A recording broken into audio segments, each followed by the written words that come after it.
The Biden-Harris administration, you may be aware, denies that our border is being invaded on their watch. But, you know, they were just outed for their lies. Am I right, Mercy? Lies, lies, lies, Chris.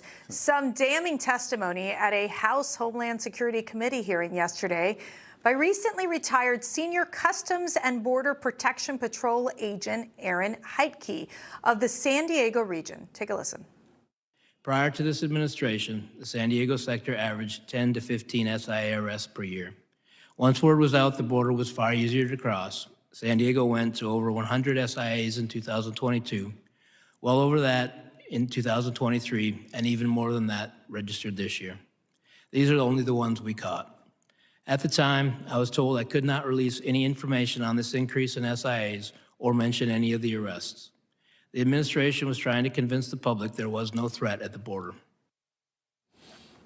That shocking admission came as a new Scripps Ipsos poll shows American voters favor mass deportations of illegal aliens, 54% to 42%, including 86% of Republicans, 25% of Democrats, and 58% of independents. Despite those figures, Hillary Clinton, who says she's coaching Kamala on how to beat Trump, is using Trump's push to deport illegal aliens to invoke fear.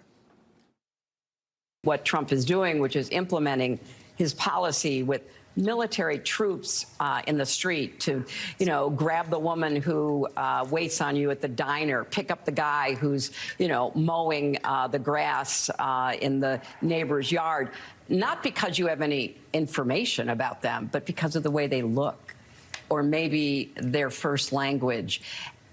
That is unimaginable, but that is what is being promised.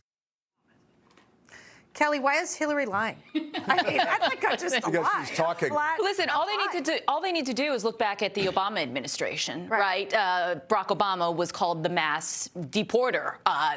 His side of the aisle got really upset, but that's how you do it, right? You come into this country illegally, you get apprehended, you've got a whole rap list of convictions, you get deported, you get sent on a flight back to your country. This is really simple. Actually, Donald Trump and J.D. Vance have explained this. You start with the low-hanging fruit, and that's those people who are here illegally that commit crimes. So this is not a scare tactic. This is a very obvious thing that's done in previous Democratic administrations, but right now they're just they're fear-mongering, trying to make Donald Trump look, racist, et cetera, et cetera, et cetera. It's what the Democrats do every election cycle. Matthew, but look, you're talking about 58% of independents supporting this plan and 25% of Democrats. So it's not like there isn't bipartisan support on this issue. And that's one of the things we've talked about a lot on the show is this is increasingly no longer an issue that affects you just if you do live on a border state. Now, I was just in that border sector that he was testifying about in the San Diego area with Darrell Issa, and in broad daylight, we pulled up at the wall where there was a massive gap by design. There's a massive gap. They stopped building it as soon as Biden took office. Right. And in the middle of the day, there was a group of illegal immigrants crossing, walking over. Some were wearing flip-flops. They were coming from India, Guatemala, and Colombia. Now, I speak Spanish, so I interviewed the Spanish speakers because my Spanish is better than their English. And none of them were even claiming to be here seeking asylum. They just said, we're here for work. And what I think is important to remember is that if you're seeking asylum under international law, you got to stop at the closest country where you're not in danger. And if you're coming from India, this is not a credible case. And they're obviously trying to do good PR around that.